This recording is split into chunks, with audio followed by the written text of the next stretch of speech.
ಮುದ್ರಿತ ಮಾಧ್ಯಮ, ಸಾಮಾಜಿಕ ಜಾಲತಾಣದ ಪ್ರತಿನಿಧಿಗಳಿಗೆ ಈ ಮಾಧ್ಯಮಗೋಷ್ಠಿಗೆ ಸ್ವಾಗತವನ್ನು ಕೋರ್ತಾ, ಅದೇ ರೀತಿಯಾಗಿ ನಮ್ಮ ಸಮುದಾಯದ ಹಿರಿಯರು ಹೋರಾಟಗಾರರಾದಂಥ ಬಸವರಾಜನವರಿಗೂ ಕೂಡ ಸ್ವಾಗತವನ್ನು ಕೋರ್ತಾ, ಸಹೋದರ ಪುರುಷೋತ್ತಮ ಅವರಿಗೂ ಕೂಡ ಸ್ವಾಗತವನ್ನು ಕೋರ್ತಾ, ಈ ದಿನ ಮಾಧ್ಯಮಗೋಷ್ಠಿಗೆ ಮೊದಲು ಭಾರತ ರತ್ನ ಸಂವಿಧಾನ ಶಿಲ್ಪಿ ಬಾಬಾ ಸಾಹೇಬ್ ಅಂಬೇಡ್ಕರ್ ಅವರಲ್ಲಿ ನಾವು ಕ್ಷಮೆಯನ್ನು ಯಾಚಿಸ್ತೇವೆ. ಯಾಕೆ ಕ್ಷಮೆಯನ್ನು ಯಾಚಿಸ್ತೇವೆ ಅಂತ ಹೇಳಿದ್ರೆ, ಈ ನಮ್ಮ ಜಾತಿ ಗಣತಿಯನ್ನು ಸ್ವಾತಂತ್ರ್ಯ ಬರೋದಕ್ಕೆ ಮೊದಲು ಜನಗಣತಿಯನ್ನು, ಜಾತಿ ಗಣತಿಯನ್ನು ಮಾಡಿದರು. ತದನಂತರದಲ್ಲಿ ನಮ್ಮನ್ನು ಆಳದಂಥ ಯಾವ ಸರ್ಕಾರಗಳು ಕೂಡ ಜನಗಣತಿಯನ್ನು ಮಾಡಿಲ್ಲ.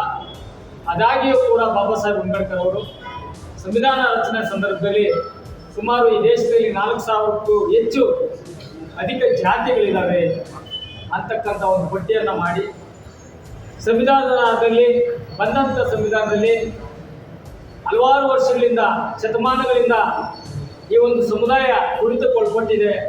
ಹಾಗಾಗಿ ಇವರಿಗೆ ರಾಜಕೀಯವಾಗಿ ಮತ್ತು ಸಾಮಾಜಿಕವಾಗಿ ಶಿಕ್ಷಣ ಕ್ಷೇತ್ರದಲ್ಲಿ ಕೂಡ ಮೀಸಲಾತಿಯನ್ನು ಕೊಡಬೇಕು ಅಂತೇಳಿ ನಮಗೆ 25% ಮೀಸಲಾತಿಯನ್ನು ಒದಗಿಸಿಕೊಟ್ಟಿವಿ. ಈ ಶೇಕಡವಾರು ಮೀಸಲಾತಿಯನ್ನು ಪಡೆದಂಥ ನಮ್ಮ ಸಮುದಾಯದ ಮುಖಂಡರುಗಳು ಅಂದಿನ ಕಾಲಘಟ್ಟಕ್ಕೆ ಇದ್ದಂಥ ಸಮುದಾಯಕ್ಕೆ ತಕ್ಕಂತೆ ಅವರು ಏನು ಆ ಸಮುದಾಯಕ್ಕೆ ನ್ಯಾಯವನ್ನು ಕೊಡಿಸಬೇಕಾಗಿತ್ತು. ಆದರೆ ಯಾರೂ ಕೂಡ ಈ ಒಂದು ಪರಿಶಿಷ್ಟ ಜಾತಿಯಲ್ಲಿ ಬರ್ತಕ್ಕಂಥ ಯಾವ ನಾಯಕರು ಕೂಡ ಈ ಸಮುದಾಯಗಳ ಬಗ್ಗೆ ಎಲ್ಲೂ ಕೂಡ ಅವರು ಚಕಾರವನ್ನು ಎತ್ತಿಲ್ಲ ಮತ್ತು ಸಂವಿಧಾನದ ಬಗ್ಗೆ ಅಭಿವೃದ್ಧಿ ಮಾಡಲಿಕ್ಕೆ ಕೂಡ ಚಿಂತನೆಯನ್ನು ಮಾಡಿಲ್ಲ. ಅವರು ಕೇವಲ ರಾಜಕೀಯ ಪಕ್ಷಗಳಲ್ಲಿ ಚಮಚಾಗಿರಿಯನ್ನು ಮಾಡಿಕೊಂಡು ಟಿಕೆಟನ್ನು 5 ವರ್ಷಕ್ಕೊಂದು ಟಿಕೆಟನ್ನು ಕೊಟ್ಕೊಂಡು ಗೆಲ್ಲತಕ್ಕಂಥ ಕೆಲಸವನ್ನು ಮಾಡಿದ್ರೆ ಹೊರತುವಾಗಿ ಮೀಸಲು ಕ್ಷೇತ್ರದಲ್ಲಿ ನಾನು ಗೆದ್ದಿದ್ದೀನಿ, ಆ ಸಮುದಾಯದ ಜನರ ಅಭಿವೃದ್ಧಿ ಮಾಡಬೇಕು ಅಂತಕ್ಕಂಥ ನಿಟ್ಟಿನಲ್ಲಿ ಕೆಲಸವನ್ನು ಮಾಡಿಲ್ಲ. ಹಾಗಾಗಿ ಇವತ್ತಿಗೂ ಕೂಡ ನಾವಿನ್ನೂ ದುಡಿತಕೊಳ್ತೀವಿ. ಇವತ್ತು ಸರ್ಕಾರ ವಿಶೇಷವಾಗಿ ಕೇಂದ್ರದ ಒಂದು ಏನು ನಮ್ಮ ಸುಪ್ರೀಂ ಕೋರ್ಟ್ನ ಆದೇಶದ ಅನ್ವಯ ಇವತ್ತು ರಾಜ್ಯದಲ್ಲಿ ಈ ಎಸ್ಸಿಗಳಲ್ಲೇ ಇರ್ತಕ್ಕಂಥ ಒಳ ಒಂದು ಮೀಸಲು ಕೊಡಬೇಕು ಅಂತೇಳಿ ಹಲವಾರು ವರ್ಷಗಳಿಂದ ನಮ್ಮ ದಲಿತರಲ್ಲೇ ಇರ್ತಕ್ಕಂಥ ಈ ಒಂದು 101 ಜಾತಿಗಳಲ್ಲಿ ಒಂದಷ್ಟು ಹೋರಾಟಗಳನ್ನು ಮಾಡ್ತಾರೆ. ಅದರಂತೆ ಇವತ್ತು ರಾಜ್ಯದಲ್ಲಿ ಈ ಹಿಂದೆ ನಮ್ಮ ನ್ಯಾಯಮೂರ್ತಿಗಳಾದಂಥ ಸದಾಶಿವ ಆಯೋಗವನ್ನು ಕೂಡ ರಚನೆ ಮಾಡಿ, ಆ ಸದಾಶಿವ ಆಯೋಗ ಯಾವ ರೀತಿ ಜನಗಣತಿಯನ್ನು ಮಾಡಿತ್ತು ಅಂದರೆ ಗ್ರಾಮ ಪಂಚಾಯತಿ ಲೆವೆಲಲ್ಲಿ ಬಂದು ಅವರ ಒಂದು ಜನಗಣತಿಯನ್ನು ಮಾಡ್ಕೊಂಡು ಹೋಗಿತ್ತು. ತದನಂತರದಲ್ಲಿ ನಮ್ಮ ಏನು ಕಾಂತರಾಜ್ ಆಯೋಗ ಅದು ಕೂಡ ಒಂದು ವರದಿಯನ್ನು ಮಾಡಿತ್ತು. ಈ 2 ವರದಿಗಳಲ್ಲಿ ಎಲ್ಲ ಸಮುದಾಯದ ಬೇರೆ ಸಮುದಾಯದ ಜನಾಂಗವನ್ನು ಜಾಸ್ತಿ ತೋರಿಸಿದೆ, ಆದರೆ SC STಗೂ ಅಷ್ಟೇ ಉಳಿಸಿದೆ.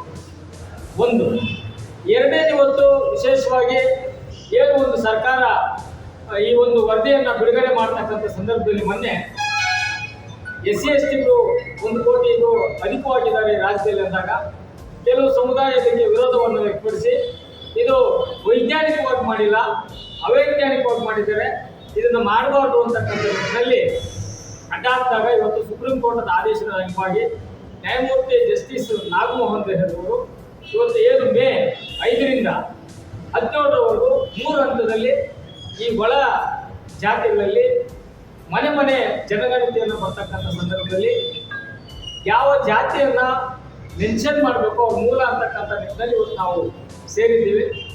ನನ್ನೊಂದು ನೋವಿನ ವಿಚಾರ ಏನಪ್ಪ ಅಂತ ಹೇಳಿದ್ರೆ, ಈ 101 ಜಾತಿಗಳು ಒಗ್ಗಟ್ಟಾಗಿ ಈ ಹಿಂದೆ ಸರ್ಕಾರದ ಮೇಲೆ ಅವರು ನಮಗೆ ಹೆಚ್ಚಿನ ರೀತಿಯಲ್ಲಿ, ಅಂದರೆ ಉದಾಹರಣೆಗೆ ನಮಗೊಂದು kg ಆಪಲನ್ನು ಕೊಡಿ ಅಂತ ಹೋರಾಟ ಮಾಡಬೇಕಾಗಿದೆ. ಯಾರು ಇವತ್ತು ಮಾದಿಗರಿದ್ದಾರೆ, ಒಲೆಯರಿದ್ದಾರೆ, ಲಂಬಾಣಿದ್ದಾರೆ, ಕೊರಮ ಇದ್ದಾರೆ, ಕೊಚ್ಚ ಇದ್ದಾರೆ, ಈ ಎಲ್ಲ ಸಮುದಾಯ ನಾಯಕರು ಈ ಹಿಂದೆ ಒಂದು ಹೋರಾಟವನ್ನು ಸರ್ಕಾರದ ಮುಂದೆ ಏನು ಮಾಡಬೇಕಾಯ್ತು ಅಂದರೆ, ನಾವು ಜನಸಂಖ್ಯೆ ಜಾಸ್ತಿ ಇದ್ದೀವಿ, ನಮಗೆ ಮೀಸಲನ್ನು ಹೆಚ್ಚು ಕೊಡಿ ಅಂತ ಕೇಳಬೇಕಾಯ್ತು. ದುರಂತ ಕೇಳಿಲ್ಲ. 1 kg ಆಪಲ್ ಇದ್ದರೆ ಒಂದು ಆಪಲ್ ಮಾದಿಗರು, ಒಂದು ಆಪಲ್ ಒಲೆಯರಿಗೆ, ಒಂದು ಆಪಲ್ ಗೋವಿಗಳಿಗೆ, ಕೊಚ್ಚಾಗೆ ಕೊಡ್ಬೇಕು ಕೊಡ್ಬೋದು. ಆದರೆ ಅದನ್ನು ಮಾಡೋಕ್ಕೆ ನಮ್ಮ ನಾಯಕರು ಮಾಡಿಲ್ಲ. ಆದರೆ ಒಂದು ದುರಂತ ಏನಾಗಿದೆಪ್ಪ ಅಂದರೆ, ಒಂದು ಆಪಲಲ್ಲಿ ಕಟ್ ಮಾಡಿ ಪೀಸು ಮಾದಿಗಳಿಗೆ ಒಂದು ಪೀಸು, ಒಲೆಗಳಿಗೆ ಒಂದು ಪೀಸು, ಗೋವಿಗಳಿಗೆ ಒಂದು ಪೀಸು, ಪಚ್ಚಗೆ ಒಂದು ಪೀಸು. ನಮ್ಮ ನಾಯಕರುಗಳಿಗೆ ಬದ್ಧತೆ ಇದ್ದಿದ್ರೆ 1 kg ಆಪಲನ್ನು ಸರ್ಕಾರದಲ್ಲಿ ಕೇಳಬೇಕಾಗಿತ್ತು. ಸಂವಿಧಾನಾತ್ಮಕವಾಗಿ ಇವತ್ತು ರಾಜ್ಯದಲ್ಲಿ 1 ಕೋಟಿ ಇದ್ದೀವಿ, ದೇಶದಲ್ಲಿ ಒಂದು 23 ಕೋಟಿ ಜನಸಂಖ್ಯೆ ಇದ್ದೀವಿ. ನಮಗೆ ಮೀಸಲಲ್ಲಿ ಇರ್ತಕ್ಕಂಥ 25% ನಮಗೆ 30-40% ಕೊಡಿಯಪ್ಪ ಅಂತ ಕೇಳಬೇಕಾಗಿತ್ತು. ಈ ನಾಲಾಯಕವರು ಆ ಕೆಲಸವನ್ನು ಮಾಡಿಲ್ಲ. ಆದರೂ ಕೂಡ ಈಗ ನಾವು ಸೇರಿರ್ತಕ್ಕಂಥದ್ದು, ನಾವು ಮಾಧ್ಯಮದ ಮುಖಾಂತರ ಮನವಿ ಹಂಚಿಕೊಳ್ತೇನೆಂದರೆ, ಇಷ್ಟು ವರ್ಷಗಳ ಕಾಲ ಆಗಿರ್ತಕ್ಕಂಥ ಅನ್ಯಾಯ ಮುಂದಿನ ದಿನಗಳಲ್ಲಿ ಇನ್ನೂ ಹೆಚ್ಚಿನ ರೀತಿಯಲ್ಲಿ ಅನ್ಯಾಯ ಆಗುತ್ತೆ. ಆ ನಿಟ್ಟಿನಲ್ಲಿ ಇವತ್ತು ನಮ್ಮ ತಾಲೂಕಿನಲ್ಲಿ ಒಂದಷ್ಟು ಗೊಂದಲಗಳಿವೆ. ದಲಿತರಲ್ಲಿ, ಪರಿಶಿಷ್ಟ ಜಾತಿಯಲ್ಲಿ ನಾವು ಆದಿ ಕರ್ನಾಟಕನೋ, ಆದಿ ದ್ರಾವಿಡನೋ, ಆಮೇಲೆ ವಿಶೇಷವಾಗಿ ಮಾಧ್ಯಮದ ಮುಖಾಂತರ ನನ್ನ ದಲಿತ ಬಂಧುಗಳಲ್ಲಿ ಈ ಅಡ್ರೆಸ್ಗಳು ಕರೀತಕ್ಕಂಥದ್ದನ್ನ ಮಾಧ್ಯಮದ ಮುಖಾಂತರ ನಾನು ಹೇಳ್ತಾ ಇದ್ದೀನಿ, ನನ್ನನ್ನು ಕ್ಷಮಿಸಬೇಕು ಅಂತ ಮನವಿ ಮಾಡ್ಕೊಳ್ತೀನಿ. ಉದಾಹರಣೆಗೆ ಇವತ್ತು ಆನೇಕಲ್ ತಾಲೂಕಿನಲ್ಲಿ ಜನಗಣತಿಗೆ ಬಂದಾಗ ನಿಮ್ಮ ಮನೆಗಳಲ್ಲಿ ನಾವು ಸ್ಪಷ್ಟವಾಗಿ ಆದಿ ಕರ್ನಾಟಕದ ವಲಯರು ಅಂತ ಬರ್ಸ್ತೀವಿ ಅಲ್ವಣ. ಆದಿ ಕರ್ನಾಟಕ ಮೈನಲ್ಲಿದ್ದಾಗ ಅದ್ರ ಕೆಳಗಡೆ ವಲಯರು ಅಂತ ಬರ್ಸ್ಬೇಕು. ಈಗ ವಲಯರು ಅಂತ ಬರ್ಸಿದಾಗ ನನ್ನ ತಾಲೂಕಲ್ಲಿ ಹೇಳ್ಬೇಕಾದ್ರೆ 1,20,000 ಜನಸಂಖ್ಯೆ ಇರ್ತಕ್ಕಂಥ ದಲಿತರಲ್ಲಿ ಇಡೀ ರಾಜ್ಯದಲ್ಲಿ ಇಲ್ಲದ ಗೊಂದಲ ಆನೇಕಲ್ ತಾಲೂಕಲ್ಲಿ. ಏನಪ್ಪ ಅಂತ ಹೇಳಿದ್ರೆ, ವಲಯರಲ್ಲೇನೆ ಕನ್ನಡ ಮಾತಾಡೋರು, ತಮಿಳು ಮಾತಾಡೋರು, ಮತ್ತೆ ತೆಲುಗು ಮಾತಾಡೋರು, ಈ ರೀತಿಯಾಗಿ ಗೊಂದಲ. ಅದಾದ್ಮೇಲೆ ತಮಿಳು ಮಾತಾಡೋರಲ್ಲಿ ನಾವು ದಾಸರು, ನಾವು ಬೈಲಿಗರು, ಅರ್ಥ ಆಯ್ತಾ, ಆಮೇಲೆ ಮುಳ್ಳೋರು, ಈ ರೀತಿಯಾದ ಗೊಂದಲಗಳಾಗಿ ಇವತ್ತು ಬರ್ತಕ್ಕಂಥ ಜನರಲ್ಲಿ ಯಾವುದನ್ನು ಬರಿಸಬೇಕು ಅಂತಕ್ಕಂಥದ್ದನ್ನ ನಮ್ಮ ಸಮುದಾಯ ಜಾಗೃತಿ ಮೂಡಿಸಬೇಕಾಗಿತ್ತು. ಎಲ್ಲೋ ಒಂದು ಕಡೆ ವಿಫಲತೆ ಆಗಿದ್ವಿ. ನಾವು ಈ ಸಮುದಾಯದಲ್ಲಿ ಹುಟ್ಟಿರೋದ್ರಿಂದ ನಮಗೆ ಗೊತ್ತಿರ್ತಕ್ಕಂಥ ವಿಚಾರವನ್ನು ಹೇಳ್ತಾ ಇದ್ದೀವಿ. ಕಾರಣ ಏನಪ್ಪ ಅಂದರೆ, ಇಷ್ಟು ವರ್ಷಗಳ ಕಾಲ ಆಗಿರ್ತಕ್ಕಂಥ ಅನ್ಯಾಯ ಮುಂದಿನ ನಮ್ಮ ಜನ್ರೇಷನ್ಗೆ ಆಗಬಾರ್ದು. ಯಾಕಂತ ಹೇಳಿದ್ರೆ, ಇನ್ನು ಮುಂದೆ ಸರ್ಕಾರ ಈ ಒಂದು ಕ್ರೋಢೀಕರಣ ಮಾಡಿದಾಗ ಒಳ ಮೀಸಲಿನಲ್ಲಿ ಇವತ್ತು 10% ಇರ್ತಕ್ಕಂಥ 25% ಒಬ್ಬರಿಗೆ 6%, 5%, 4% ಕೊಡ್ಬೇಕಾದ್ರೆ ಈ ಜನಸಂಖ್ಯೆ ಆಧಾರದ ಮೇಲೆ ಕೊಡ್ತಾರೆ. ಅದಕ್ಕೆ ಇವತ್ತು ನಮ್ಮ ಸಹೋದರ ಕೆಲವರು ಆ ಸಮುದಾಯವಾದ ಹೆಸರನ್ನ ಸ್ಪಷ್ಟವಾಗಿ ಹೇಳ್ತಾರೆ. ನಾವು ಇಂಥ ಸಮುದಾಯ ಅಂತಾನೆ ಬರ್ಸ್ತಾರೆ. ಅದಕ್ಕೆ ನಾನು ನನ್ನ ಆನೇಕಲ್ ತಾಲೂಕಿನ ಎಲ್ಲ ವಲಯರ ಸಂಬಂಧಕ್ಕೆ ಇರ್ತಕ್ಕಂಥ ಜಾತಿಗಳಲ್ಲಿ ಬಂದಂಥ ಸೆನ್ಸಸ್ ವಿಚಾರದಲ್ಲಿ ನಾವು ಆದಿ ಕರ್ನಾಟಕಕ್ಕೆ ಸಂಬಂಧಪಟ್ಟವರು ನಾವು ವಲಯರಿಂದಲೇ ಬರ್ಸ್ಬೇಕು. ವಲಯರನ್ನು ಬರ್ಸಿದಾಗ ಅಲ್ಲಿ ವಲಯ ದಾಸರು ಅಂತ ಬರ್ಸ್ಬಾರ್ದು, ವಲಯ ಬೈಗರು ಅಂತ ಬರ್ಸ್ಬಾರ್ದು, ವಲಯ ಕನ್ನಡ ಮಾತಾಡೋರು ಅಂತ ಬರ್ಸ್ಬಾರ್ದು, ಅಥವಾ ನಾವು ಎಂಥದ್ದು ಬೇರೆ ಬೇರೆ ರೀತಿಯಲ್ಲಿ ಇದ್ದಾವೆ ಅದನ್ನು ಯಾವುದೇ ಕಾರಣಕ್ಕೂ ಬರ್ಸ್ಬಾರ್ದು. ಬಹಳ ಸ್ಪಷ್ಟವಾಗಿ ನಾವು ಆದಿ ಕರ್ನಾಟಕ ವಲಯ ಸಮುದಾಯ. ಮತ್ತೆ ಅಧಿಕಾರಿಗಳು ಇವತ್ತು ಬಹಳ ಜನ ಈ ನಮ್ಮ ತಾಲೂಕಿನ ಜಾತಿಯ ಬಗ್ಗೆ ಅವ್ರಿಗೆ ಏನಾಗಿರ್ತದೆ ಅಂದರೆ, ಏನಪ್ಪ ವಲಯರಲ್ಲಿ ಅಥವಾ SC/STಗಳಲ್ಲಿ ಇರ್ತಕ್ಕಂಥದ್ದು ಏನಂದರೆ, ಬಹಳ ಸ್ಪಷ್ಟವಾಗಿ ಕಣ್ಣು ಕಾಣಿಸೋದೇನಪ್ಪ, ಮಾದಿಗರು, ವಲಯರು, ವರ್ಮರು, ಪರ್ಚಿರು, ಗೋವಿಗಳು ಅಂತ ಇರ್ತಾರೆ. ಆದರೆ ಹಳ್ಳಿಗಳಲ್ಲಿ ಹೋದಾಗ ಬಹಳ ವಿಭಿನ್ನವಾಗಿ ಅವ್ರಿಗೆ ಒಂದು ಮನವರಿಕೆ ಆಗುತ್ತೆ. ಬೇಸಿಗಳಿಗೆ ಅವ್ರು ಕೇಳೇ ಇರಲ್ಲ. ಈಗ ಒಂದು ಮನೆಗೆ ಹೋಗಿ ಯಾವುದೋ ಒಂದು ಯಾರೋ ವಿದ್ಯಾವಂತ ಹುಡುಗಿದ್ರೆ ಹೇಳ್ತಾರೆ ಸ್ಪಷ್ಟವಾಗಿ. ಯಾರೋ ಒಂದು ಮನೆಗೆ ಕಾಲೇಜಿಗೆ ಹೇಳಿದ್ರೆ ಅವ್ರು ಬಹಳ ಸ್ಪಷ್ಟವಾಗಿ ಹೇಳ್ತಾರೆ, ನಾವು ಮಾಲೋಳು ಅಂದ್ಬಿಡ್ತಾರೆ, ನಾವು ಒಲೆಯವರು ಅಂತಾರೆ, ನಾವು ಹರಿಜನ ಅಂತಾರೆ. ಆ ಪದಗಳೆಲ್ಲ ಇಲ್ಲ, ಹರಿಜನನೂ ಇಲ್ಲ, ಮಾಲೋಳು ಇಲ್ಲ. ನಾನು ಬಹಳ ಸ್ಪಷ್ಟವಾಗಿ ಹೇಳ್ತಾ ಇದೀನಿ, ಹರಿಜನ ಪದನೂ ಬರೆಸಬೇಡ್ರಿ, ಮಾಲೋಳು ಅಂತ ಪದನೂ ಬರೆಸಬೇಡ್ರಿ. ಬಹಳ ಸ್ಪಷ್ಟವಾಗಿ ಒಲೆಯರು ಅಂತ. ನಾನು ಈಗ ಒಂದು ಹಳ್ಳಿಗೆ ಹೋದ್ರೆ ಅವ್ರು ಬಹಳ ಸ್ಪಷ್ಟವಾಗಿ ಯಾರೋ ಗೊತ್ತಿರೋ ಬೆಸ್ಟ್ ತಿರುಗೋದು ಬಂದ್ರೆ ಯಾವುದೋ ಒಮ್ಮೆ ಜಾತಿ ಅಂದರೆ ಮಾಲೋಳು ಸಭೆ ಆ ಥರ ಬರೆದ್ರೆ ನೀವು ಭಾಳ ಎಲ್ಲಿಗೂ ಲೆಕ್ಕ ಇರಲ್ಲ. ಸ್ವಾಮಿ ನಾವು ಮಾಲೋಳು ಅಂತ ಹೇಳಿದ್ರೆ ಮಾಲೋಳು ಪದ ಇರಲ್ಲ. ಒಲೆಯರು ಅಂತಿದ್ರೆ ಮಾತ್ರ ನಿಮ್ಮ ಮಕ್ಕಳು ಮೊಮ್ಮಕ್ಕಳಿಗೆ ಅನುಕೂಲ ಆಗುತ್ತೆ. ಆಮೇಲೆ ಇನ್ನು ಕೆಲವು ಕಡೆ ಹೋದ್ರೆ ಸಭೆ ನಾವು ಮಕ್ಕದೋಲಿಯರು ಸಭೆ ಅಂತ, ಮಕ್ಕದೋಲಿಯರು ಇಲ್ಲ, ಮಕ್ಕದೋಲಿಯರು ಅಂತ ಹೇಳಲೇಬಾರ್ದು, ನಾವು ಒಲೆಯರು ಅಂತಲೇ ಹೇಳಿ. ಆಮೇಲೆ ಇನ್ನು ಕೆಲವು ಕಡೆ ನಾವು ಬೈಗೋಲಿಯರು ಸಭೆ ಅಂತಾರೆ. ಅಂದರೆ ಈ ಹಿಂದಿನಿಂದ ಹಂಗೆ ಬಂದ್ಬಿಟ್ಟಿದೆ. ನಮಗೆ ಕೂಡ ಯಾರು ಅಂತ ಗೊತ್ತಿಲ್ಲ. ಯಾಕೆ ಅಂತ ಹೇಳಿದ್ರೆ, ಈ ಒಂದು ಆಯೋಗ ಮಾಡಿರೋದ್ರಿಂದ ಮುಂದಿನ ದಿನಗಳಲ್ಲಿ ನಾವೆಲ್ಲ ಒಂದು ಸಮುದಾಯದ ಹೆಸರಿಡಲಿಕ್ಕೆ ನಮಗೆ ಒಂದು ನೆಲೆ ಸಿಕ್ಕಂತಾಗ್ತದೆ. ಹೌದು ಸ್ವಾಮಿ, ನಾವು ಒಲೆಯರು ಅಂದರೆ ಸ್ಪಷ್ಟವಾಗಿ ಒಲೆಯರಲ್ಲೇ ಸುಮಾರು ನನಗೆ ಹೇಳ್ದಂಗೆ ಬೈಗರು ಅಂತಾರೆ, ದಾಸರು ಅಂತಾರೆ, ಆಮೇಲೆ ತೆಲುಗು ಮಾತಾಡೋರು, ಕನ್ನಡ ಮಾತಾಡೋರು, ತಮಿಳು ಮಾತಾಡೋರು, ಕನ್ನಡ ಮಾತಾಡೋರು, ಹಿಂಗೆ ಗೊಂದಲಮಯ ಆಗಿದೆ. ಅದಕ್ಕೆ ಆನೇಕಲ್ ತಾಲೂಕಿನಲ್ಲಿ ಮನೆ ಸ್ಪಷ್ಟವಾಗಿ ಬಂದಾಗ ಒಂದು ಒಲೆಯರು ಅಂತಾನೆ ಬರ್ಸ್ಬೇಕು. ಎರಡನೇದು, ಈಗ ಶಿಕ್ಷಕರ ಜೊತೆ ನಂದೊಂದು ಮನವಿ ಏನಪ್ಪ, ಆಯಾ ಗ್ರಾಮದಲ್ಲಿರ್ತಕ್ಕಂಥ ಅಂಗನವಾಡಿ ಕಾರ್ಯಕರ್ತರಿಗೆ ಆ ಕಾಲೋನಿಯಲ್ಲಿ ಇರ್ತಕ್ಕಂಥ ಸ್ಪಷ್ಟವಾದ ಚಿತ್ರಣ ಅಂಗನವಾಡಿ ಟೀಚರ್ ಇರ್ತದೆ, ಅವರ ಸಹಕಾರವನ್ನು ತೆಗೆದುಕೊಳ್ಳಿ. ಮತ್ತೆ ಚುನಾವಣೆಯಲ್ಲಿ BLO ಅಂತ ಮಾಡಿರ್ತಾರಲ್ಲ, ಅವ್ರ ಸಹಾಯವನ್ನು ತೆಗೆದುಕೊಳ್ಳಿ. ಅದನ್ನು ಹೊರತುಪಡಿಸಿ ಇವತ್ತು ನನ್ನ ದಲಿತ ಸಮುದಾಯದ ಯುವಜನ ಮಿತ್ರರಲ್ಲಿ ಮನವಿ ಮಾಡ್ಕೊಡ್ತೀನಿ. ನೀವು ಭಾರಿ ಗ್ರ್ಯಾಂಡ್ ಆಗಿ ಅಂಬೇಡ್ಕರ್ ಜಯಂತಿ ಮಾಡ್ತಾ ಇದ್ದೀರಾ, ನಿಮಗೆ ಹ್ಯಾಟ್ಸ್ ಆಫ್. ಆದರೆ ಮುಂದಿನ ದಿನಗಳಲ್ಲಿ ನೀವು ವೇದಿಕೆ ಹಾಕಿ ಆರ್ಕೆಸ್ಟ್ರಾಗಿ ಕುಡಿದು ನಾವಿನ್ನ ಕುರ್ಸ್ಕೋಬೇಕಾದ್ರೆ ಮುಂದೆ ನಿಮ್ಮ ನೆಲೆ ಯಾವುದಪ್ಪ ಅಂದ್ರೆ ಈ ಜಾತಿ ಜನಗಣತಿ ನೆಲೆಯನ್ನ ನೀವು ಆರ್ಕೆಸ್ಟ್ರಾ ಸ್ಟೇಜು ವೈಟ್ ಶರ್ಟ್ ಹಾಕೋಬಹುದು. ಅದಕ್ಕೆ ಬಹಳ ಸ್ಪಷ್ಟವಾಗಿ ಪ್ರತಿ ಗ್ರಾಮದಲ್ಲಿ ಇರ್ತಕ್ಕಂಥ ದಲಿತ ಯುವಕರು, ವಿದ್ಯಾವಂತ ಯುವಕರು, ನೀವು ಸ್ಪಷ್ಟವಾಗಿ ವಾಲೆಂಟ್ ಆಗಿ ಆ ಮೇಸ್ಟ್ರಿಗಳು ಬಂದಾಗ 5 ಮನೆ ಹತ್ರ ಹೋಗಿ ಸ್ಪಷ್ಟವಾಗಿ ಒಲೆಯರು ಇದ್ದಂತ ಮನೆಯಲ್ಲಿ ಒಲೆಯರಂತಾನೆ ಬರ್ಸಿ. ಯಾಕಂದ್ರೆ ಮುಚ್ಚಿಗಾರ ಇರ್ತದೆ ಕೆಲವು ಹೆಂಗಸರಿಗೆ, ಪಾಪ ನಮ್ಮ ತಾಯಿಯಂದ್ರಿಗೆ ಅವ್ರಿಗೆ ಹೋಗಿ ಜಾತಿ ಕೇಳಿದಾಗ ಹೋಗಿ ಸಮಯ ಯಾವ್ದಮ್ಮ ನಿಮ್ಮ ಜಾತಿ ಅಂದ್ರೆ ಕೆಲವ್ರು ಹೇಳಲ್ಲ, ಕೆಲವ್ರಿಗೆ ಬಹಳ ಮುಚ್ಚಿಗಾರ, ಹೆಂಗ್ ನಾವು ಒಲೆಯರು. ಆಮೇಲೆ ಇನ್ನು ಕೆಲವ್ರಿಗೆ ಏನಂದ್ರೆ ಹೈಟೆಕ್ ಆಗಿ ನಾವು ಹೆಂಗ್ ಹೇಳೋದು, ನಮ್ಮ ಜಾತಿ ಹೆಂಗ್ ಹೇಳೋದು. ಅದೇ ನಾವು ಹುಟ್ಟುಬಿಟ್ಟಿದೀವಪ್ಪ, ನಮ್ಮ ತಂದೆ ತಾಯಿಯನ್ನು ಇದೇ ಜಾತಿಯಲ್ಲಿ ಹುಟ್ಟಬೇಕು ಅಂತ ಹುಟ್ಟಿಸಿಲ್ಲ. ಜನನ ಪ್ರಕ್ರಿಯೆಯಲ್ಲಿ ಎಲ್ಲರೂ ಅದಂಗೆ ಆಗಿಲ್ಲ. ಹಾಗಾಗಿ ಪ್ರತಿ ಗ್ರಾಮದಲ್ಲಿ ಇರ್ತಕ್ಕಂಥ ಯುವಕರು ದಯಮಾಡಿ ನೀವು ಆಯಾ ಜನಗಣತಿ ಬಂದಾಗ, ಆಮೇಲೆ ಶಿಕ್ಷಕರಲ್ಲಿ ಮನವಿ ಮಾಡ್ತೀನಿ, ಅವರಿಗೆ ಕೂಡ ಕೆಲವು ಗೊಂದಲಗಳಿದ್ದಾವೆ. ನೀವು ಗೊಂದಲ ಮಾಡ್ಕೋಬೇಡಿ. ನಮ್ಮ ತಾಲೂಕಲ್ಲಿ ಮಾತ್ರ ಏನು ಅವರು ಹರಿಜನರು ಮಾಲೋళ్ళు ಅಂತ ಹೇಳಿದಾಗ ಅವ್ರನ್ನ ದಯಮಾಡಿ ಒಲೆಯರಂತಾನೆ ಕನ್ಸಿಡರ್ ಮಾಡಿ. ಏನ್ ಸರ್, ಅವರು ಮಾಲೋళ్ళు ಅಂತ ಹೇಳ್ತಾರೆ.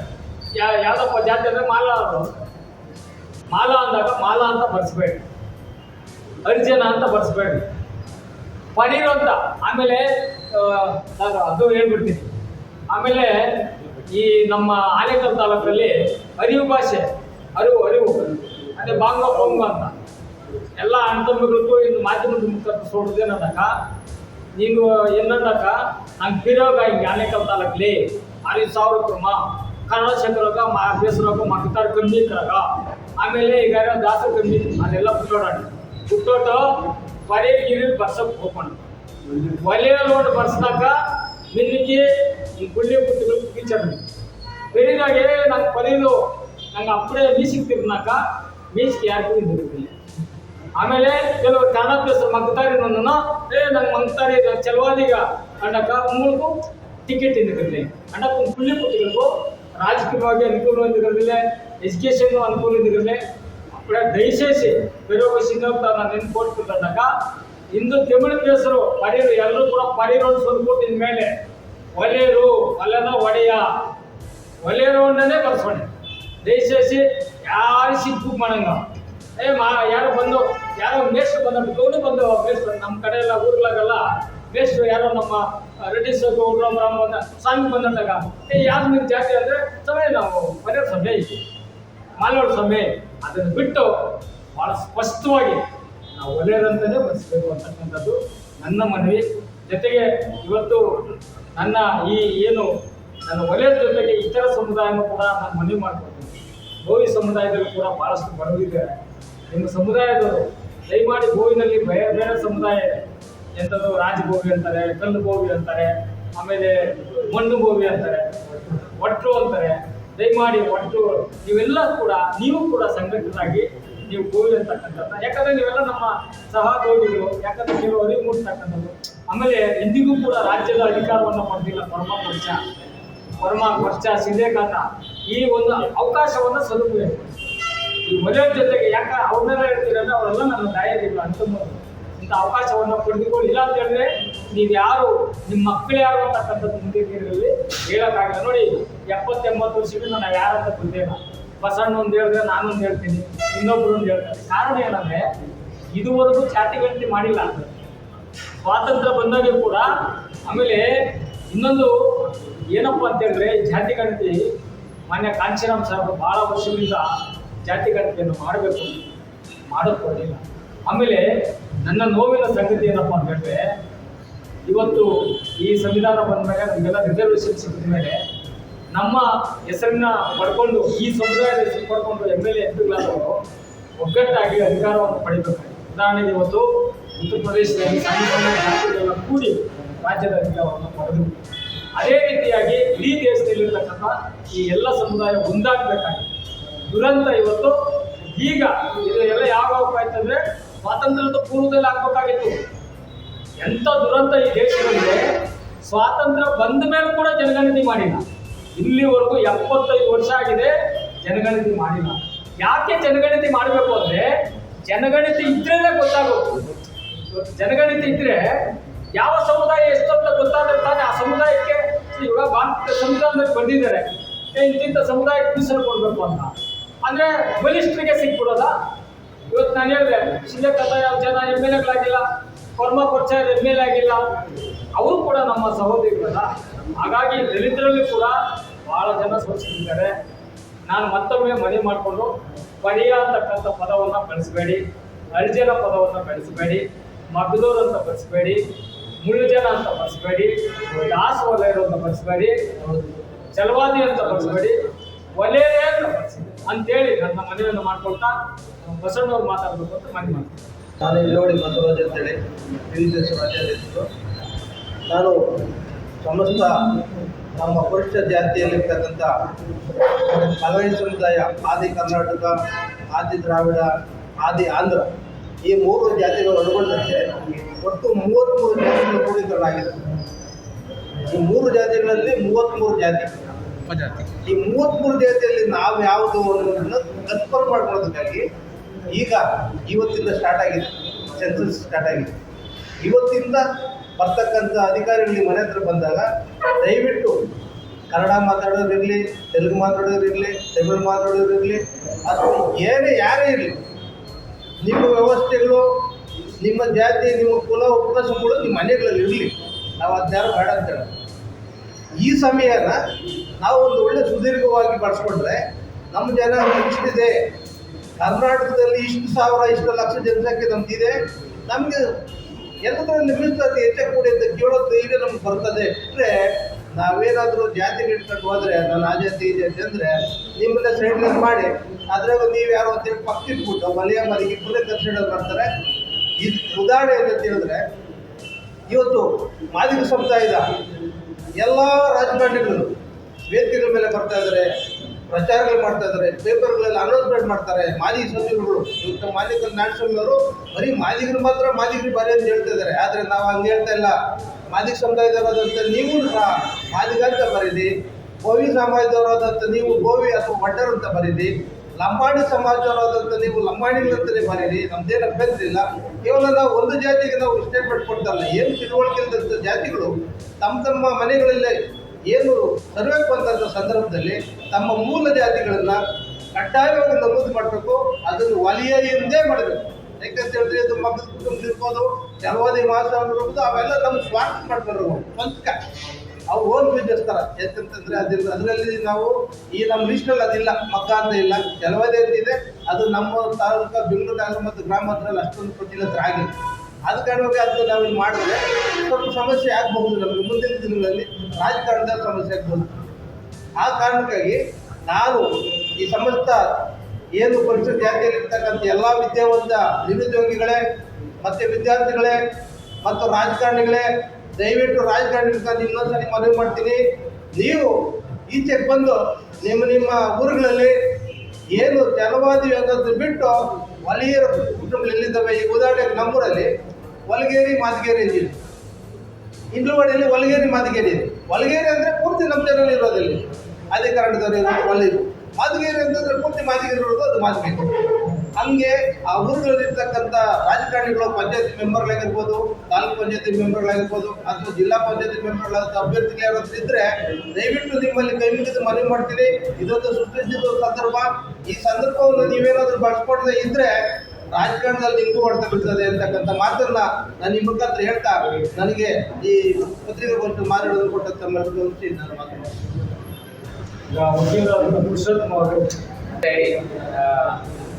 ಬಹುಶಃ ನಾನು ಇನ್ನೂ ಗೊಂದಲದಲ್ಲಿದ್ದೀನಿ. ಯಾಕಂತಂದರೆ ವಲಯದಲ್ಲಿ 26 ಜಾತಿಗಳಿದ್ದಾರೆ, ಬರೀ ವಲಯದಲ್ಲಿ. ಮಾದಿಗರಲ್ಲಿ 29 ಜಾತಿ ಇದೆ. ಮಾದಿಗರಲ್ಲಿ 29 ಜಾತಿಗಳನ್ನ ಹೊರತುಪಡಿಸಿ ಒಂದೇ ಒಂದು ಮಾದಿಗ ಅಂತ ಬರೆಯಿರಿ ಅಂತೇಳಿ ಎಲ್ಲ ನಾಯಕರು ಕರೆ ಕೊಡ್ತಾ ಇದ್ದಾರೆ.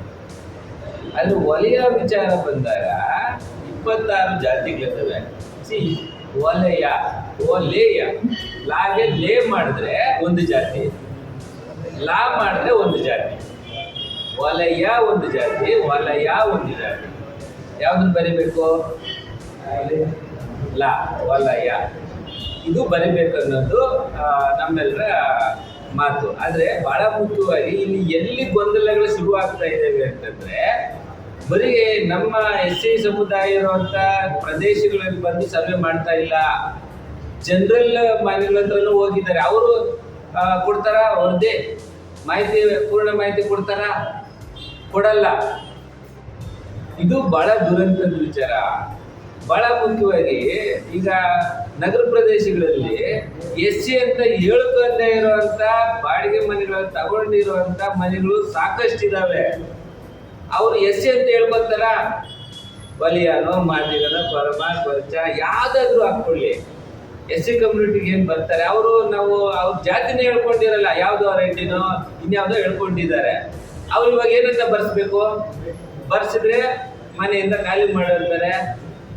ಈ ತರದ್ದು ಒಂದಷ್ಟು ಬಹಳ ಗೊಂದಲ ಇರುತ್ತೆ. ಇನ್ನೊಬ್ಬ ಇದೇ ಆನೇಕಲ್ ತಾಲೂಕಲ್ಲಿ ಒಬ್ರು ರಾಜ್ಯಾಧ್ಯಕ್ಷರು, ಹೆಸರು ಬೇಡ, ಏನಂತಂದ್ರೆ ಈಗ ಪುರುಷೋತ್ತಮ ಬೌದ್ಧ, ಪುರುಷೋತ್ತಮ ದಲಿತ್ ಕ್ರಿಶ್ಚಿಯನ್ ಅಂತ ಬರೀರಿ ಅಂತ ಸ್ಟೇಟ್ಮೆಂಟ್ ಕೊಡ್ತಾ ಇದ್ದಾರೆ. ಬಹಳ ದುರಂತ. ಈಗ SC ನಲ್ಲಿ ಅಥವಾ ಪುರುಷೋತ್ತಮ ದಲಿತ್ ಕ್ರಿಶ್ಚಿಯನ್ ಅಂತ ಬರ್ದೆ ಅಂತ ಇಟ್ಕೊಳ್ಳೋಣ, ನನ್ನ ಅರ್ಜಿನ ಸೈಡ್ ಬಿಸಾಕ್ತಾರೆ. ಆ ಅರ್ಜಿನ ಏನ್ ಮಾಡ್ತಾರೆ? ಮೈನಾರಿಟೀಸ್ ಕಳಿಸ್ಬಿಡ್ತಾರೆ. ನೀವು ಯಾವ ಬೌದ್ಧ ಇದ್ದಾರೆ, ಧರ್ಮದ ಕಾಲಂ ಇಲ್ಲ, ಆದ್ರೆ ನೀವು ಧರ್ಮನ ಹ್ಯಾಡ್ ಮಾಡಿ ಹೆಸರು ಪಕ್ಕದಲ್ಲಿ ಏನಾದ್ರು ಧರ್ಮ ಹಾಕಿದ್ರೆ ಅದನ್ನೇ ಸೈಡ್ಗೆ ಹಾಕ್ತಾರೆ. ಇದು ಈ ತರದ್ದು ಒಂದಷ್ಟು ಗೊಂದಲಗಳನ್ನ ವಲಯ ಮಾದಿಗ ಕಮ್ಯುನಿಟಿನಲ್ಲಿ ಬಹಳ ಗೊಂದಲ ಇರುವಂತದ್ದು. ಒಂದು ನಗರ ಪ್ರದೇಶದಲ್ಲಿ ಜಾತಿನ ಹೇಳ್ಕೊಳ್ಳೋ ಸಂದರ್ಭ ಬಂದಿದೆಯಾ, ಬರ್ತಾ ಇದೆಯಾ, ಅಷ್ಟು ಅವೇರ್ನೆಸ್ ಇದೆಯಾ, ಹೇಳ್ಕೊಳ್ಳೋಷ್ಟು ಅವೇರ್ನೆಸ್ ಇದೆಯಾ ಅಂತಂದ್ರೆ ಖಂಡಿತ ಇಲ್ಲ. ಸೊ ಹಂಗಾಗಿ ಅಧಿಕಾರಿಗಳು ಹೆಂಗ್ ಟ್ಯಾಕಲ್ ಮಾಡ್ತಾರೆ ಅಂತ ನಾವು ಇವಾಗ ನೋಡ್ಬೇಕು. ಅದು ಒಂದು ನಮ್ಮ ಎದುರುಗಡೆ ಇರುವಂತ ಚಾಲೆಂಜ್. ಮತ್ತೆ ಈ ರೀತಿ ನಾಯಕರು ಚಿನ್ನಪ್ಪಣ್ಣ ಹೇಳ್ತಾ ಇದ್ದಾಗ ನಾಯಕರಲ್ಲೇ ಗೊಂದಲ, ಯಾವ್ದನ್ನ ಹಾಕ್ಬೇಕು ಯಾವ್ದನ್ನ ಹಾಕ್ಬಾರ್ದು, ಈ ತರ ಧರ್ಮನ ಸೇರಿಸೋದು. ಅದೊಂಥರ ಧರ್ಮ ಅನ್ನುವಂಥದ್ದು ಅಫೀಮ್ ಇದ್ದಂಗೆ, ಅದು ಬಿಡೋದಿಲ್ಲ ನಮ್ಮನ್ನ. ಆದ್ರೆ ಇಲ್ಲೂ ಜಾತಿಕರಣದಿಂದಲೂ ಸೇರಿಸ್ಬೇಕಾ ಅನ್ನೋದು ಕ್ವಶನ್. ಅಂದ್ರೆ ಧರ್ಮ ಕಾಲನೇ ಇಲ್ಲ, ಆದ್ರೆ ಸೇರಿಸ್ಬೇಕು ಅಂತಾರೆ ನಾಯಕರು. ಹಂಗಾಗಿ ಬಹಳ ಗೊಂದಲ ಇರುವಂತ ವಿಚಾರ. ನನ್ನ ಬಹಳ ಮುಖ್ಯವಾದಂಥದ್ದು ಏನಂತಂದ್ರೆ, ಈಗ ಸ್ನೇಹಿತರ ಹತ್ರ ಒಂದಷ್ಟು ಚರ್ಚೆ ಮಾಡ್ತಾ ಇದ್ವಿ. ಅದೇ ಈ ನಗರ ಪ್ರದೇಶಗಳಲ್ಲಿ ಅಥವಾ ಇದು ಬೇರೆ ದೇಶಗಳಲ್ಲಿ, ಬೇರೆ ರಾಜ್ಯಗಳಲ್ಲಿ ಇರುವಂತವ್ರು ಹೆಂಗೆ ಅವರು ಈ ಸೆನ್ಸಸ್ ಒಳಗಡೆ ಬರ್ತಾರೆ? ಇಲ್ಲ, 3 ಟೈಮ್ ಬರ್ತಾರೆ, ಬಟ್ ಅವ್ರಿಗೆ ಅವೇರ್ನೆಸ್ ಹೋಗ್ಬೇಕಲ್ಲ.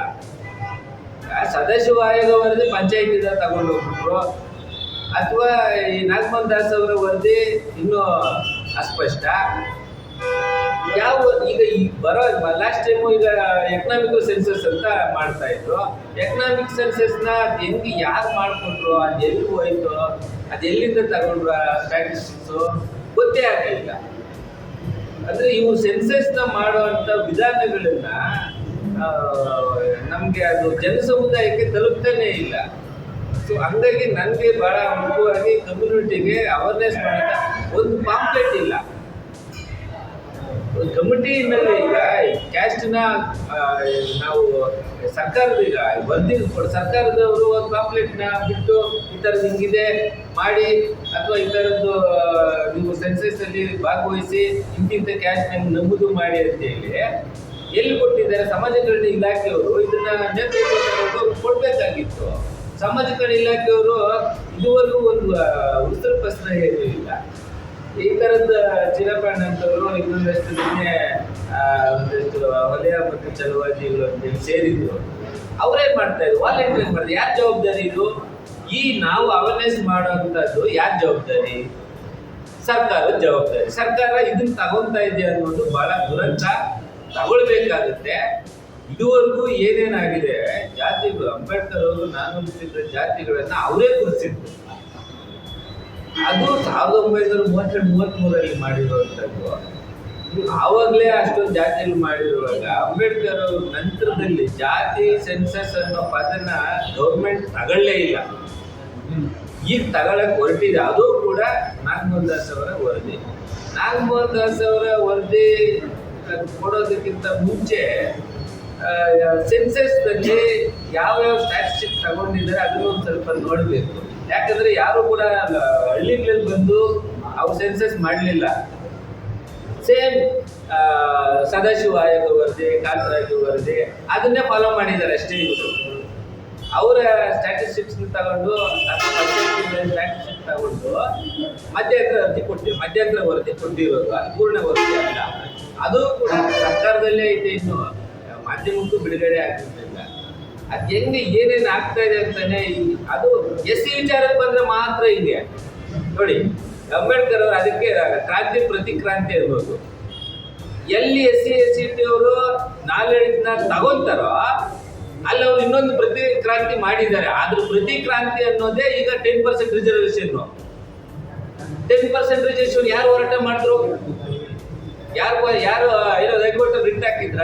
ಸೆಂಟ್ರಲ್ ಗೌರ್ಮೆಂಟ್ ಅಲ್ಲಿ ಏನಾದ್ರು ಪ್ರಶ್ನೆ ಇತ್ತ? ಆನ್ಸರ್ ಬೇಕಲ್ಲ. ಯಾವುದು ಇಲ್ಲ. ಎಷ್ಟು ಈಸಿಯಾಗಿ 10% ತಗೊಂಡ್ಬಿಟ್ರಲ್ವಾ. ನಾವು ಒಡ್ಡಾಡ್ತಾ ಇದ್ದೀವಿ ನಮ್ಮ ಕಮ್ಯುನಿಟಿ ಇಲ್ಲಿ. ವಲಿಯ, ಮಾದಿಗ, ಚಮ್ಮಾರ, ವರ್ಮ, ಚಲವಾದಿಗಳು, ಮಾಲ, ಮಹರ್ ಒದ್ದಾಡ್ತಾ ಇದ್ದೀವಿ.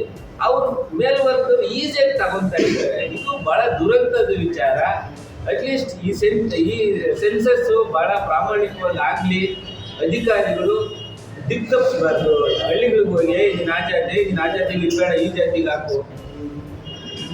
ಈಗ ಜಾತಿ ಈಗ ತಾಲೂಕು ಆಫೀಸಲ್ಲಿ ಹರಿಜನ ಅಂತ ಇವತ್ತಿಗೂ ಕೊಡೋದು. ಹರಿಜನ ಅದನ್ನ ಬ್ಯಾನ್ ಆಗಿದೆ. ಬಟ್ ಇವು ನಾವು ಹರಿಜನ ಅಂತ ಬರ್ಕೊಡ್ತಾರೆ ಅರ್ಜಿಗಳು.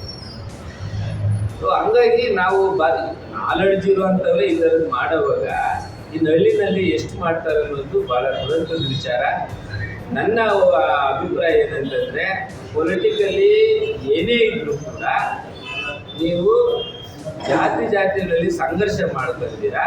ನಿಮಗೆ ಸೂಕ್ತವಾಗಿ ವಲಯ, ಮಾಲ, ಚಲವಾದಿ ಈ ಥರದ್ದು ವರ್ಡ್ಗಳಿದಾವಲ್ಲ, ನಿಮ್ಮ ನಾಯಕರು ಏನು ಹೇಳ್ತಾರೆ ಅದನ್ನು ಕೇಳಬೇಕು ಅನ್ನುವಂಥದ್ದು ನನ್ನ ಅಭಿಪ್ರಾಯ.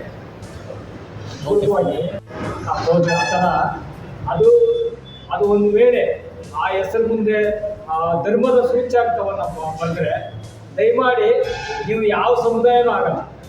ಸಹೋದರ ಹೇಳಿದಂಗೆ ನೀವು ಅಲ್ಪಸಂಖ್ಯಾತ ಸಮುದಾಯ. ಇದು ಭಾಳ ಜನ ಹಳ್ಳಿಗಳಲ್ಲಿ ನಮ್ಮ ಕ್ರಿಶ್ಚಿಯನ್ ಸಮುದಾಯಕ್ಕೆ ಯಾವುದೋ ಒಂದು ಇದರಲ್ಲಿ ಅವ್ರು ನಾವು ಯಾರು ಸೇರ್ಕೊಳ್ಳೋದು ಸೇರಿದ್ದಾರೆ. ಸೇರಿದಂಥ ಸಂದರ್ಭದಲ್ಲಿ ಕೂಡ ನೀವು ಒಳ್ಳೆಯವಂತ ಪರಿಸಿದ್ರೆ ಮುಂದಿನ ದಿನಗಳಲ್ಲಿ ನಿಮ್ಮ ಮಕ್ಕಳಿಗೂ ಒಂದು ಒಳ್ಳೆಯ ಉತ್ತಮ ಭವಿಷ್ಯ ಇರ್ತದೆ. ದಯಮಾಡಿ ಆ ಕ್ರಿಶ್ಚಿಯನ್ ಕಮ್ಯುನಿಟಿಗೆ ಸೇರಿರ್ತಕ್ಕಂಥವ್ರು ಮತ್ತೆ ಬೌದ್ಧ ಕೇಳಬಾರ್ದು ಕೂಡ ಅದು ಹಿಂದುಳಿದ ಸಮುದಾಯ, ಅಲ್ಪಸಂಖ್ಯಾತ ಸಮುದಾಯಕ್ಕೆ ಹೋಗ್ತದೆ. ಹಾಗಾಗಿ ಇವತ್ತು 75 ವರ್ಷ ಸ್ವಾತಂತ್ರ್ಯ ಪೂರ್ವದಲ್ಲಿ ಆಗಿರ್ತಕ್ಕಂಥದ್ದು ಸ್ವಾತಂತ್ರ್ಯ ಬಂದು ಇಷ್ಟು ವರ್ಷ ಆದಮೇಲೆ ಆಗ್ತಾ ಇದೆ. ಭಾಳ ಸ್ಪಷ್ಟವಾಗಿ ಎಲ್ಲರೂ ಕೂಡ ವಲಯ ಸಂಬಂಧಪಟ್ಟ ಜಾತಿಯವರೆಲ್ಲರೂ ಕೂಡ ಒಲೆಯರು ಅಂತಲೇ ಬಯಸ್ತಾರೆ.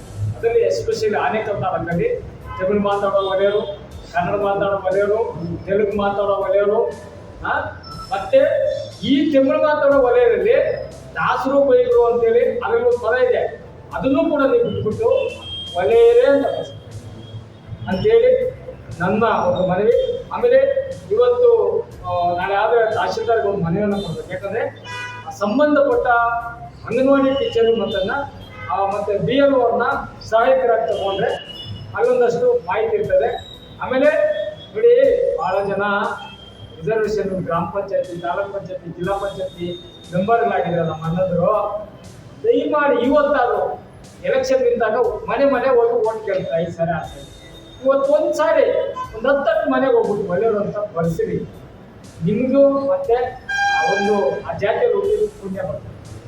ಭಾಳ ಜನ ಜಿಲ್ಲಾ ಪಂಚಾಯತ್ ಮೆಂಬರ್ ಆಗಿದ್ದೀರಾ, ತಾಲೂಕ್ ಪಂಚಾಯತ್ ಮೆಂಬರ್, ಇದೊಂದು ಸೇವೆ ಅಂತ ಮಾಡಿ. ಯಾಕಂದರೆ ಇದು ಒಂದು ಪುಣ್ಯವಾದ ಕೆಲಸ. ಯಾಕಂದ್ರೆ ಪದೇ ಪದೇ ಜಾತಿ ಗಣತಿ ಮಾಡಲ್ಲ. ನಾನು ಹೇಳಿದಂಗೆ 75 ವರ್ಷ ಆಗಿದ್ರು ಕೂಡ ಆಗಿಲ್ಲ. ಈಗ ಮಾಡ್ತಾ ಇದೆ. ಅಟ್ಲೀಸ್ಟ್ ಈಗಲಾದ್ರೂ ಒಂದು ಮಾಡೋದಕ್ಕೆ ಗ್ರಾಮ ಪಂಚಾಯತಿ ಎಲ್ಲ ಚುನಾಯಿತ ಸದಸ್ಯರು ಸ್ವಯಂ ಪ್ರೇರಿತರಾಗಿ ಏನೂ ಆಗಲ್ಲಪ್ಪ ಅಂತ ಆಯ್ತಾ. ಇದು ಮುಂದೆ ಮಕ್ಕಳಿಗೆ ಅನುಕೂಲ ಆಗ್ಬೇಕಾದ್ರೆ ಅದನ್ನು ಬರ್ಸ್ಬೇಕು ಅಂತಕ್ಕಂಥದ್ದು ನಮ್ಮ ಒಂದು ಮನವಿ.